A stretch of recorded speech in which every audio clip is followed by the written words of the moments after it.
She recently got her doctorate in Christian ethics at Emory University, and folks who were able to be with us in Minnesota at our most recent convention will remember Nikki from one of our plenary panels. And I have to say that I found Nikki's presentation to be one of the most challenging, certainly intellectually, but also in terms of sort of the moral integrity challenges that she posed to us about how do we really.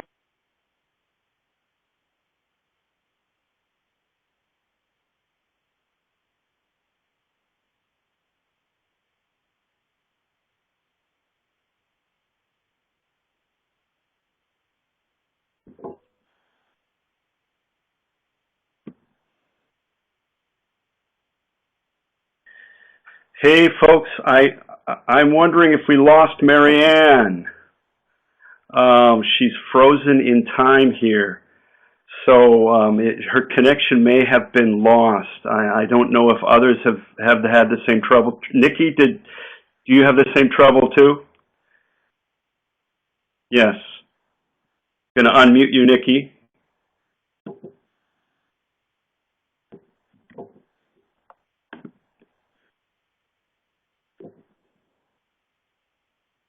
I'm still trying to unmute Nikki. Maybe you could. Can you? Okay, you're here. Sorry, yes, I lost Marianne also. Okay, but we still have her frozen image next to us, so that's comforting at least. Yeah. So, Marianne was in the process of introducing you and saying some things about your presence at the convention, and I had stopped in at your breakout session and was pretty wowed by the content and by the engagement of the folks who had chosen your session, and so we decided to have you back for sort of an encore presentation, really around the same topic, and that is,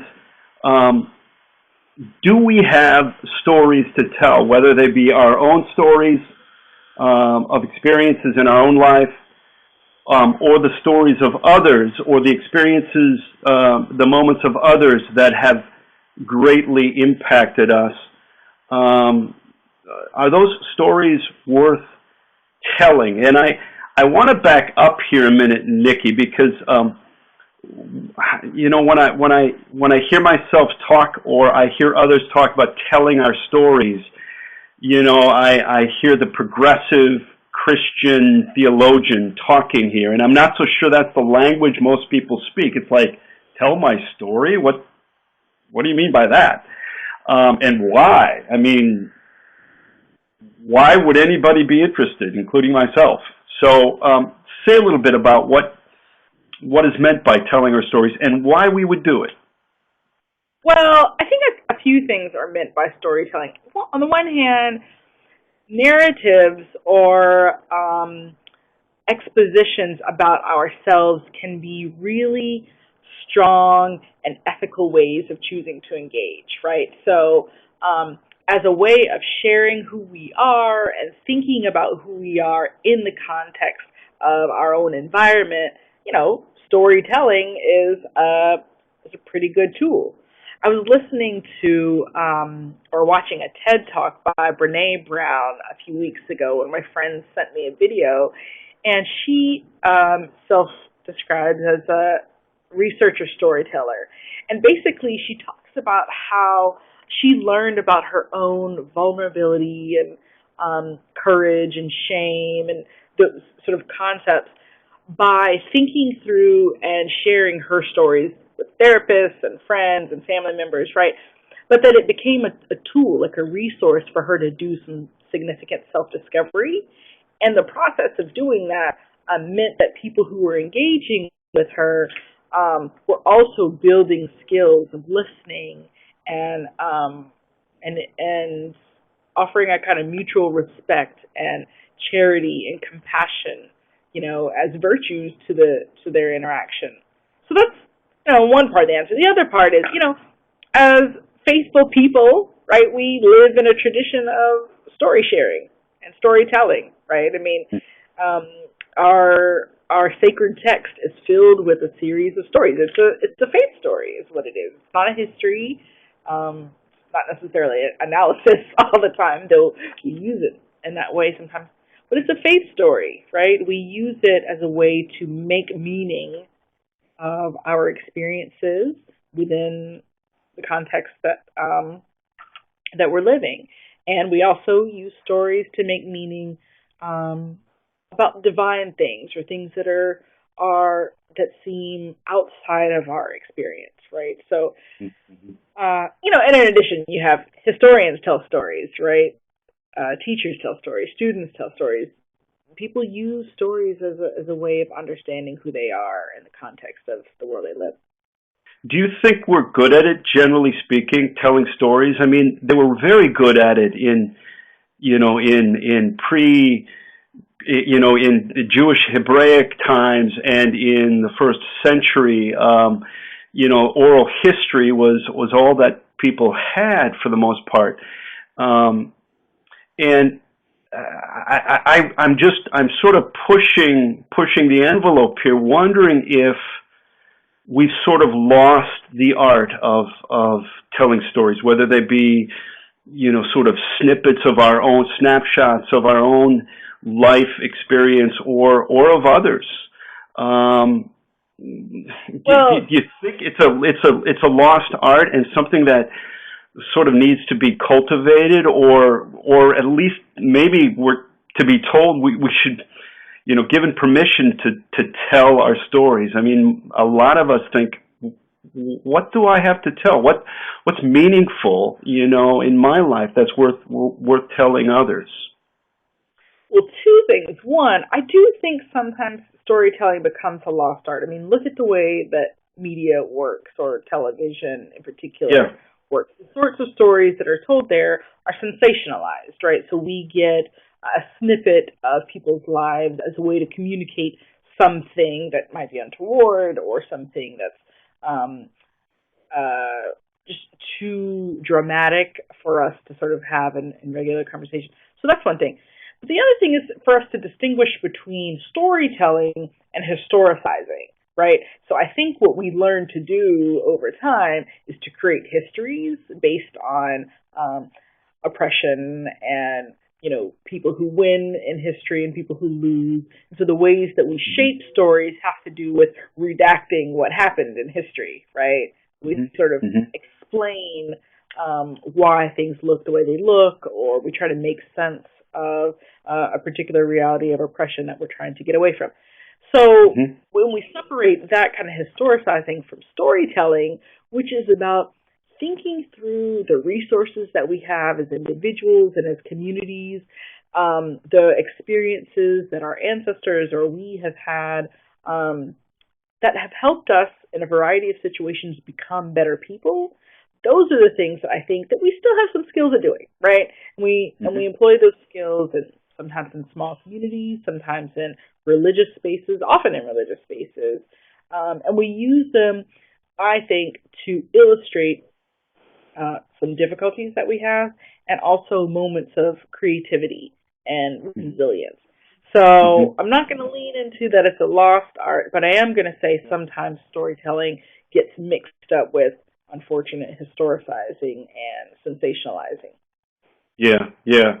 Now, let me give an example from my own life and ask you if indeed that's a little bit of what you're talking to, that you're speaking to when it comes to telling our stories in ways that liberate ourselves, in the telling to some degree, and hopefully plant seeds of liberation in and for others. Just the other day, I found myself telling the story of my coming out to my parents, my mother and father, and it was a powerful moment. I was scared to death. I cried, in the midst of it, and they did not. They were calm, cool, and collected, and they were absolutely unconditional in their love for me in response.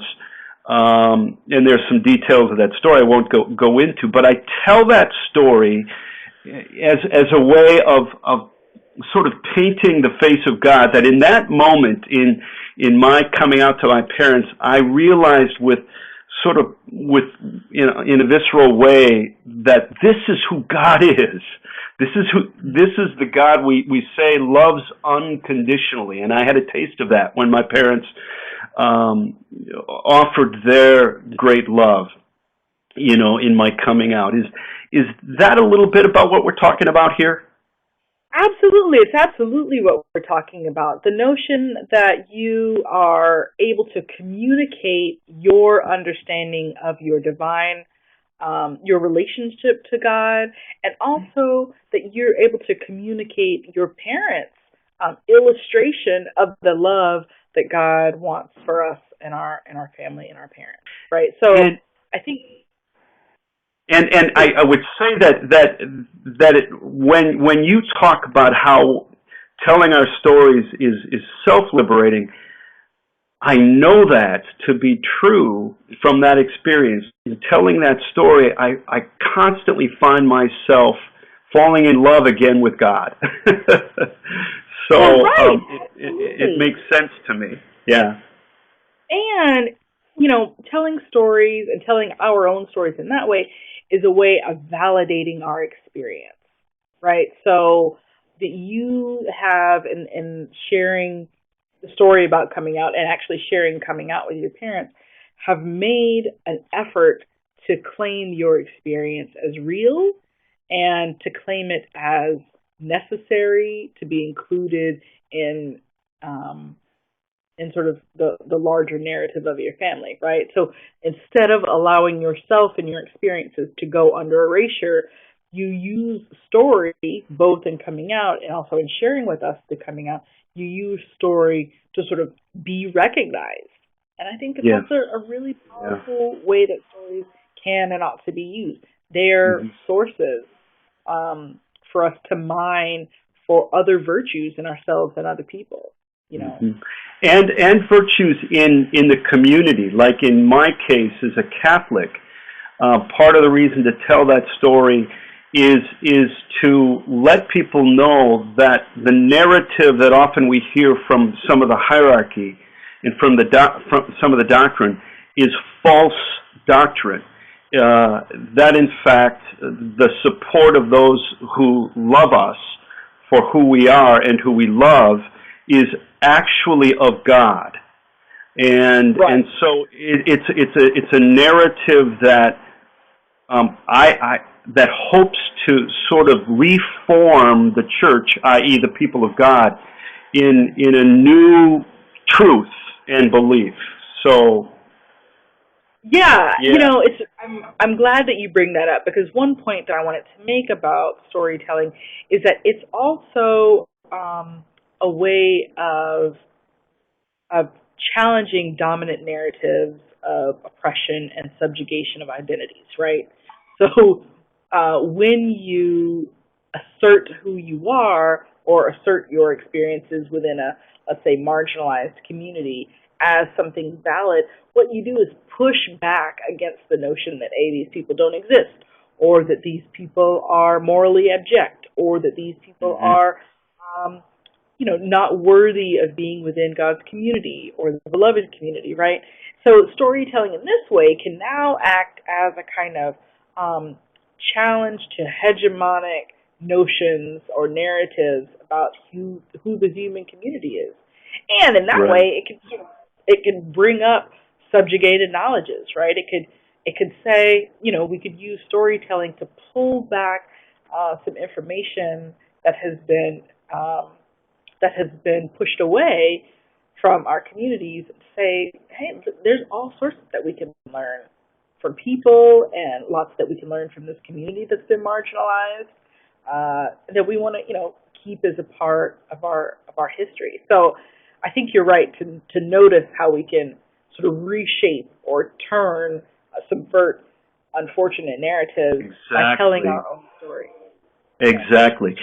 Can you tell a story of your own to illustrate that? Yeah, I did some research in my communities of Black queer people in Atlanta, and for my dissertation. And one of my research participants, her name is Indigo. She's a 30-something-year-old woman, lesbian, who had been raised by foster parents because her biological parents couldn't they couldn't support her and be a parent to her. Anyway, so she was raised by these people who were very active in Black Pentecostal spaces, and who were just super, super invested in cultivating for her a divine, a relationship with the divine. So she was active in the church, and anyway, at some point she decided to come out to them. And when she came out to them, they shunned her. They kicked her out of the house. They took away her support for college. They were helping to pay for college, and just really sort of pulled back any financial and emotional support that they had as family members. So she was doing an internship one summer, soon after she came out to them, and she was hungry. She didn't have enough food, and she needed some groceries. And so she asked them to help her out.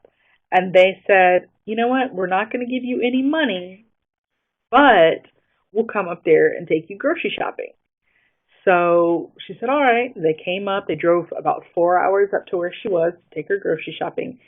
And she invited them up to her room, and they wouldn't go.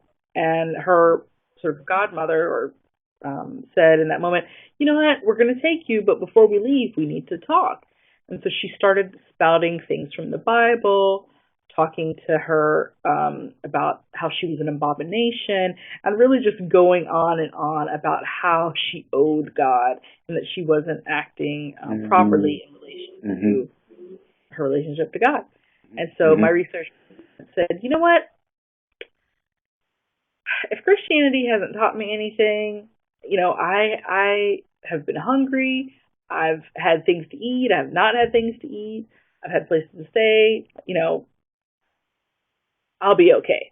If Christianity hadn't taught me anything, it's taught me how to fast. And so, you know what? Thank you so much for coming up here, but I'm not going to pimp myself out anymore to your verbal abuse for food, right? So she tells me this story in an interview where she's talking about her own liberation, right? So she uses that story to illustrate how she draws on a resource from her own faith, right? The faith that they were trying to take away from her. Yeah. Right. She drew on that resource, right? This fasting to know that she would be fine and that she wasn't going to give up herself as a sexual being for food in this way. So that's an example of a storytelling that I and a storytelling encounter I had where the person and me are both being liberated in the exchange. Do you understand?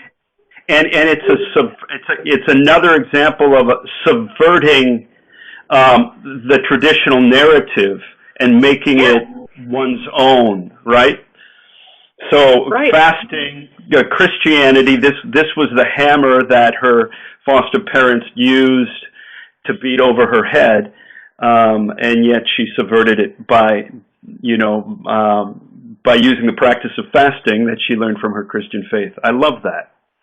Yeah, absolutely, because then fasting now, so in the story, as she's telling me, she's discovering that fasting is not then a tool for self-deprivation where she can then glean some sort of knowledge of self in relation to God. Right. That fasting is a way that she can have control over a dominant force, right? Yeah. So, I mean, it's really, really powerful. It's really powerful. And in the workshop that I did at the conference, one of the exercises that I had the participants in the workshop do was to think about the first experience they had, like the first time they experienced homophobia, right? And to think about what that felt like and how they responded or reacted to it. And then I had them think again about that moment where they felt like they were resilient, like how they resisted that homophobic encounter, or the moment they would have liked to change, right? So now looking back. Because the thing is, we have within us these resources, right? My research participant, she wouldn't have predicted that she would have used fasting this way, but in the moment, she had something within herself, to draw on. Now, changing the paragraph just a little bit here, in recent media experiences, for instance, Katie Couric on her show interviewed some transgender women. Laverne Cox, who is an actress, she's a transgender woman on a show. I don't have cable, so I can't remember. The Orange is the New Black, I believe it's called. She was interviewing Laverne and at least one other woman, and Katie started asking questions about their transitioning, about surgeries. And that became a moment for Laverne and these others to change the narrative because they were so much in the public eye, and what a powerful opportunity. And Laverne just took it and grabbed it and ran with it and changed the narrative basically to say, these are not the kind of questions you ask people. And surgery may have very little to do with who we identify as, male or female or gender non-conforming. Right. And in my mind, that's telling our story and using occasions as having the presence of mind to use occasions as teachable moments. So it's about sort of being aware of the opportunities that are before us, right? So it's about having these stories ready so that they're in us and at the tip of our tongues when in fact it might be important to talk about them.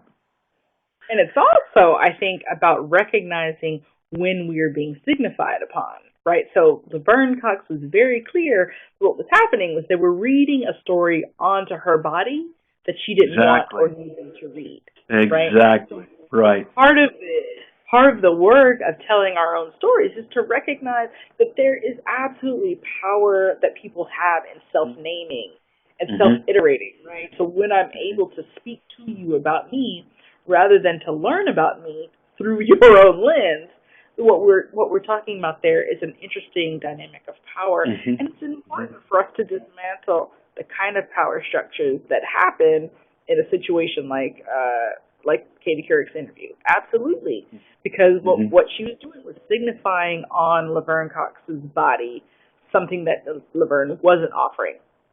Exactly, right? And Laverne had the groundedness and the presence of mind to take control, right, in that moment, to change the narrative. It was really a powerful thing, and continues to be. In social media and in blog conversations, it's been really cool to see. I think also what's cool to see is people having conversations about trans identities that are not located in someone's underwear, right? Right. The real push here is, what does it mean for us to reconsider the stories that we tell about the human experience in the first place, right? What does it mean for us to rethink gender and gender discourse in a context where people are pushing the boundaries? And this is why I love Orange is the New Black. I hope everyone checks it out. But I also love the way that Laverne Cox is sort of doing it, right? She's doing her thing in a very unapologetic, this is who I am and this is the story that I want to tell you sort of way. Right. Are there other stories that in sort of that are sort of in your consciousness that illustrate this subversion that can happen and this liberation that can happen when we hear ourselves illustrate from our own life for the lives of others? what's interesting is Jesus' narratives are actually really, really telling for me, right? I mean, what Jesus was doing was walking around telling lots of stories. I mean, this is how we come to know who and what Jesus was in the context of the Jewish community at that time. And the stories that Jesus told were themselves transformative, always, right? So they were about reframing the community, reframing the reality of the community. So think about each time Jesus said something like, "It is written X, but I say Y," and offers a new image of reality.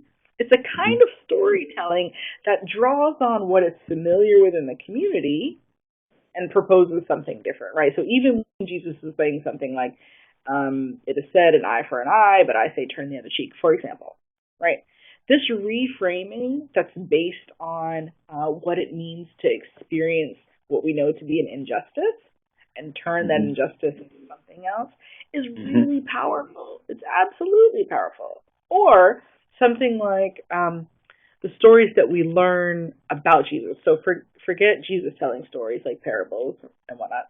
Stories that we learn about Jesus. Like, why is it that we have gospels, right? These sort of different versions of story. And, my favorite one is Luke because it's the political one, right? It's the story of Jesus as this unjustly tried and convicted sort of criminal, right? But the story that we get is that someone who is wrongly accused can stand in front of a court of law and be convicted of something not quite right, and at some point, someone is going to admit that this is really wrong. At some point, someone's going to admit it's really wrong. And in the meantime, we see how unjust a political system can in fact be when it threatens power, when its power is threatened. Right? I mean, that's a great story. It's a wonderful way for us to learn about sort of the power in our faith tradition to sort of transform reality and to really subvert history. So, I mean, those are some of my favorite stories. My other favorite story is actually a really unfortunate biblical story. It's the Dinah story. Jacob's daughter who is raped by the prince of Shechem. Yeah. I can't help you out there. Right. So she is the word rape is used, but here's the basic idea is that the king of Shechem's son wants to be with Dinah and takes her as his wife before it's agreed upon. And even though he comes to ask for her hand in marriage through his father, her brothers feel that this is an unjust way to treat sort of a daughter of Jacob, and so they avenge her by killing all the people and all the men in the town after they've been circumcised, right? So this is a story of vengeance, right? That we are defending the honor of one of our own, that you cannot treat our women this way.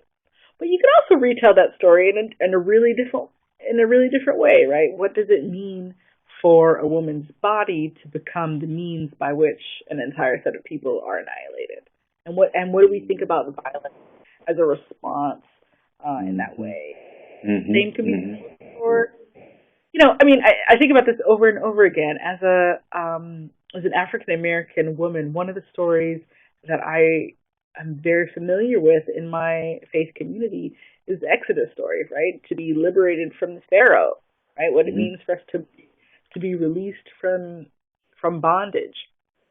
But I know that the other end of that story is to move to the promised land that was already inhabited by people. And so what do we do with the idea that the story of liberation for some of us is also a story of genocide, right? I mean, so stories can complicate things, and stories can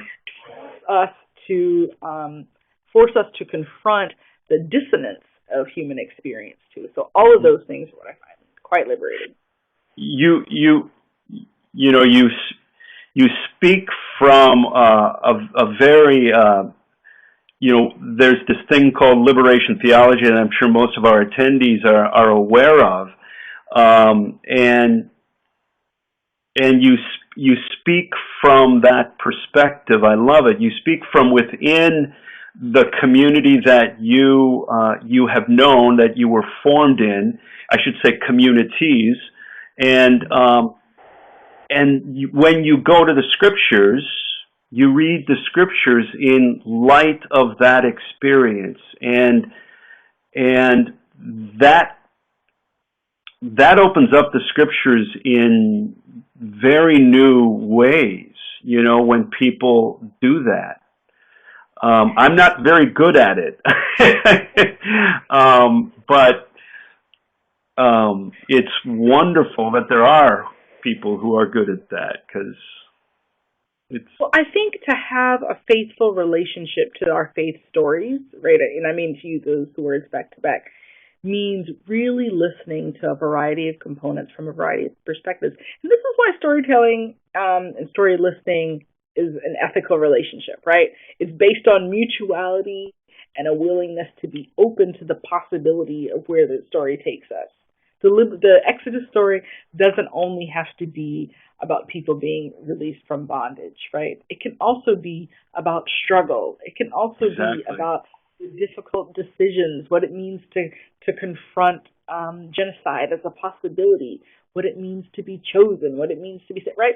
All of these things are resources within a story. And frankly, to oversimplify something that's complicated, I think is a travesty, right? Right. And you're reading it from a queer perspective. You're reading it from your African American perspective. You're reading it from your perspective as a woman, and then all three of those combined, right? And so the scriptures, they must say some unbelievable things to somebody who's who's going to from that rich perspective, and it's no fun to be a literalist, because we miss the beauty and the terror that comes to us through God's word.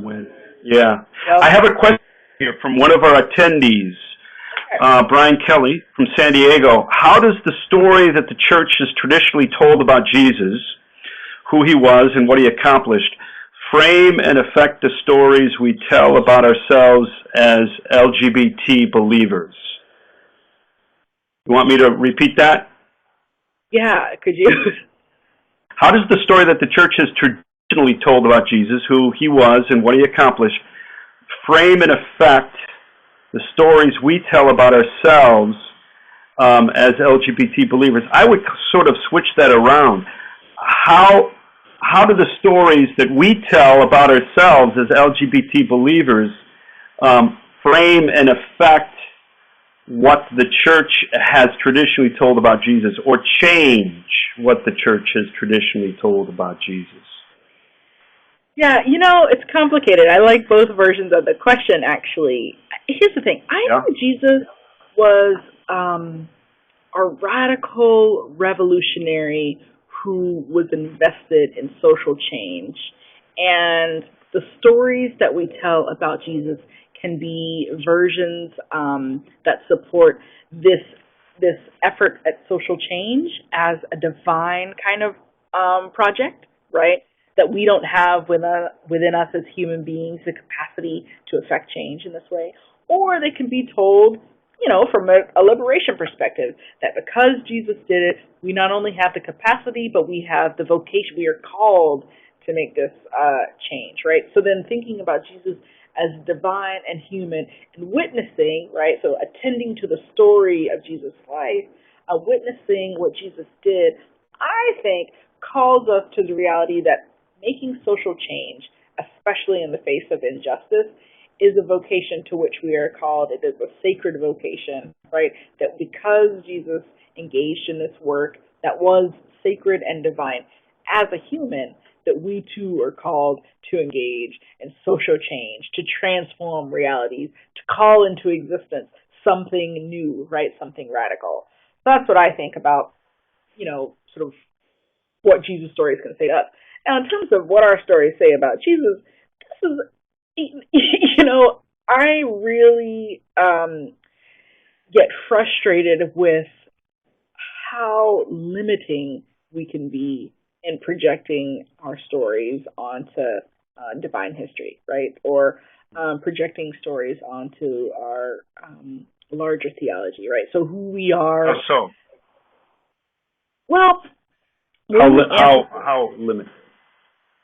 so when we anthropomorphize God, or when we suggest something like God is a larger, bigger version of us, and we Yeah. have self-value that is based on, being demoralized over and over, or recognizing ourselves as morally abject, or recognizing ourselves as outside of God's community, then what we're doing is framing a notion of God, and sort of, as an aside, Jesus as well, as someone whose vision of humanity did not include all the possibilities of God's creation.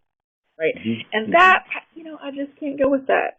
I want to think back to, if anything, to Genesis, where God created an entire people and called it good. And that was that.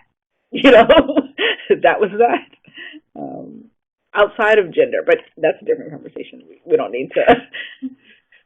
I mean, referring back to your words about who Jesus was as this game changer, I really wonder if those of us who've been sort of enveloped by institutional religion have really lost the zing that Jesus, the power that Jesus brings.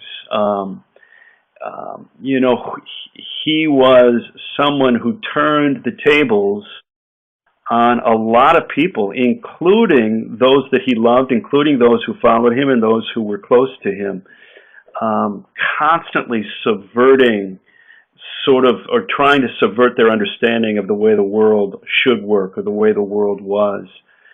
And I wonder if we've sort of put him in this quiet little box, especially those of us, again, who are coming out of, these long established institutional communities that have sort of subverted Jesus for their own benefit.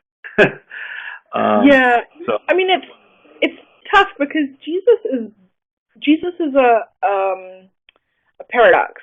On one hand, Jesus is fully Jewish, right? I mean, really immersed in the traditions of his people, right? I mean, there's not a place where Jesus is trying not to be a part of that community, and yet has a really different and radical vision for what the community can be.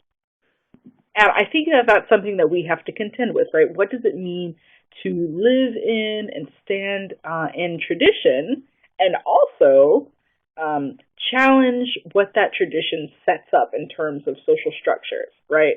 Mm-hmm. So something like institutional religion, in particular churches, we really ought to think about what it means to create hierarchies, what it means to create, because hierarchies derive from and then speak back to values of people, right? I mean, this is not something that Jesus supported, certainly, and yet the way that we seem to know how to work in terms of institutional religious practices is through hierarchies, and that's unfortunate, right?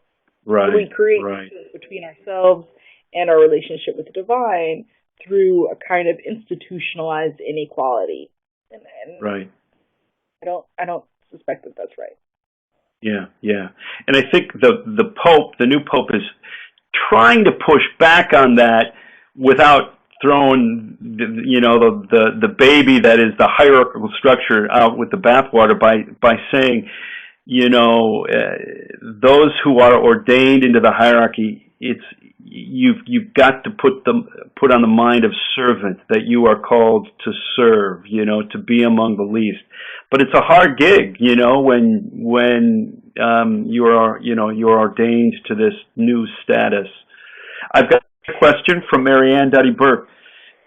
It seems a daunting task to get individual stories heard through the many, many layers of noise, and especially given the focus on rules and dogma in the theological and ecclesial realm.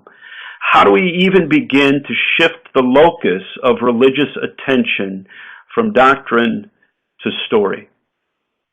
I think the responsibility lies with the laity here, right? So, one of the great things about having folks worship together, or people engage in religious tradition or ritual, is that they can create the sort of spaces that they want to create. And I think one of the things that people can do in a variety of religious moments is to privilege the voices of the community, right? So privilege hearing from one another. I went to an Episcopal service here in Lewisburg, Pennsylvania, where I am. This was last summer, and the Episcopal priest offered a very, very short homily and then invited us all to preach together. What this looked like, literally, was him offering the homily and then coming down from behind the altar into the space and sharing the microphone. And literally, it wasn't a discussion like we were in a classroom. It was that we were making proclamations together about the biblical passage and about our notions of the divine in relation to the homily subject. So literally privileging the voices of the people, I think, can absolutely help us shift from a doctrinal sort of position to a narrative, experiential one. I think. And I know that's the practice in a lot of chapter liturgical experiences of dignity chapters, is that shared homily time, that shared sermon time. Because so many of the communities are small, it's a real potential and possibility to be able to do that. It's really nice when that happens. Folks, we have less than 15 minutes, and any last questions, please feel free to submit those very soon before we have to close out the hour. But Nikki, any more thoughts as we wait for any more questions? I want to turn back to Marianne's question. Other ideas as to how we can sort of co-opt the narrative from one that is centered on doctrine and one to one that is centered on story. Well, one of the things is to be, storytelling is a way of allowing for critical reflection, right? So doing that in community is certainly a part. I mean, part of what's happening in seminaries, I think, is a kind of taking back of religious discourse from doctrine. It seems odd considering what seminaries are, but a kind of taking back, right? People sort of reaffirming an ability to think critically about their own faith traditions, and I think that's an important thing to encourage from within the community too. And I also think it's about liberation. There was something else I wanted to say about liberation, if you don't mind. Yeah, please. So I think liberation is about the freedom to be accountable to one another. And I know that doesn't make sense when I say it like that. I love that. Go on. Okay. So I think it's about the freedom to be accountable because it calls us into sort of non-compulsory, non-obligatory relations, right? I think liberation is actually about choosing to have mutual regard, right, and to live into vulnerability and interdependence, choosing to do that rather than being obligated to do so based on hierarchies, oppression, right? So this being driven by mutual regard rather than obligation is a way of facing the choice to recognize one another as human beings. That's what I think liberation is. And that's an internal liberation, right? I mean, it's different than the freedom that we often talk about, the freedom to do whatever we want, right? It is a freedom from coercion, but it's a freedom to the good. It's a freedom to mutuality. It's a freedom to choose respect. So I love that. And that's not a narrative, that's not a definition of freedom that we often hear these days. No, because most of the times when we're talking about or thinking about definitions of freedom, we're doing so in a context of power, right? So thinking about group power. And I do think that it's important to have those conversations, right? Mm-hmm. So speaking in that way, I think liberation is still the same sort of thing, right? For human communities to recognize. Right. Absolutely. Right. But I think this sort of moment of liberation that I'm talking about is the first step in that process, right? An individualized liberation that's based on having relationships with other people, right? Mm-hmm. Mm-hmm. Mm-hmm. I just wanted to mention that because in thinking about liberation, I was sort of speaking to something else, right? Choosing to be better than we've been, I guess. Mm-hmm. Mm-hmm. So what would you say to those who are on the show tonight who may still be scratching their heads going, I don't know if I have a story to tell? You what do. Would you say? You absolutely have a story to tell. How do they find it? Well, multiple things. Journaling is a big deal. My mom passed away when I was 19. I'm 34. And I feel like that the narrative around healing, around God healing us, Jesus having healed us with his stripes 2,000 years ago, was a really heavy story, right? A significant story that helped my family through a variety of unfortunate situations have faith about what could be, right? Mm-hmm. That story, though, of healing mixed with the story that because of her salvation, she was going to heaven as soon as she died, those two stories together, meaning my mom's healing, though she was sick, plus my mom's trip to heaven, as soon as she passed away, those two stories together meant that I didn't process what it meant for me as a 19-year-old to experience my mother dying, right? Yeah. At 34 years old, I wrote a letter to my family talking about the story. And I sort of told them some stories about myself, right? I told them stories about what it meant for me to take on those notions from our tradition and to unfortunately not process her death. And just writing the letter and thinking through my experiences with them led to liberation for my family and me in huge ways. We don't practice our faith in the same way, but just the process of speaking to one another through these letters was itself a liberating practice. So I think, stories, each one of us has them, they pop up in lots of ways, and they can teach us and our loved ones lots of things that can be quite transformative. I got another question from Marianne Dunny. Burke. Nikki, one of the things you talked about at convention that stuck with me was the conflict between folks at the margins wanting to get their share of power and the idea of totally reshaping our idea of what it is we're striving for, redefining the goals. You remember that, and can you talk more about that? Yes. So, having the idea of gaining power in terms of sort of a zero-sum rule, right? If there's just enough justice to go around, and what we're doing is kind of jockeying for power and thinking about ways of usurping power for ourselves as marginalized people, means that we are not quite standing in solidarity with one another and with ourselves.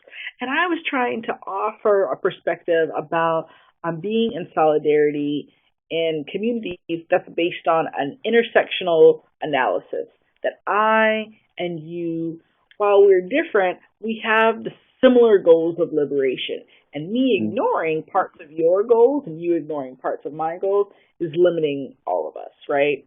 This, I think, is the trouble with having a kind of zero-sum notion of power and justice, right? Yep. We can't all try to seek power at one another's expense.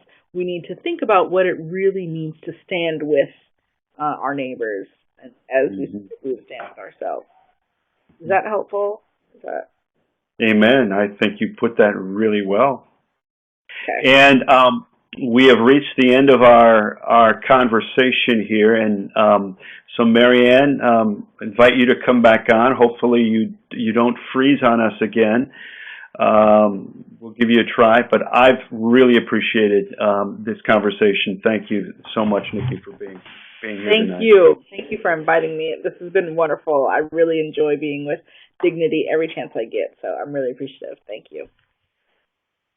Yeah, Nikki, it was great to have you back. I apologize for freezing at the beginning, but it's very exciting. And I think one of the things that I've learned from every encounter with you is that the ideas that you bring us are really, it's soul work to get at it. So I think this conversation will live on, in the hearts and minds of those who are privileged to be here, and there may be more questions and more discussion that come up, and hopefully they'll take that into the communities that they gather with and continue to do this work and tell the stories and find liberation that keeps us moving the Gospels forward. So thank you very much for all that inspiration.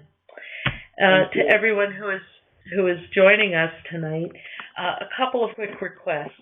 At the conclusion of this session, there will be a survey that will come to you immediately. So if you could just not close your browser for a couple of minutes at the conclusion of the survey and just answer the very few questions that come to you, your input is very, very important to us and helps shape what we do moving forward.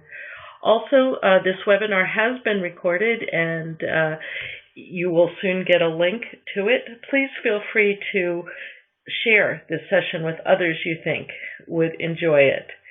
I just saw a blink. Hopefully I haven't gotten lost again. Finally, please follow us on Facebook and Twitter. And join us for the upcoming QCF sessions next month in March. One of the co-chairs of our Transgender Caucus, Mateo Williamson from Arizona, will be presenting. And then in April, the rescheduled session with Joe Gentilini is forthcoming. So both of those should be just powerful and wonderful sessions. We look forward to having you with us. Again, please take a couple moments to give us your input through the survey. Nikki and Jim, thank you for this conversation, and good night, everyone, and hurry spring. Good night.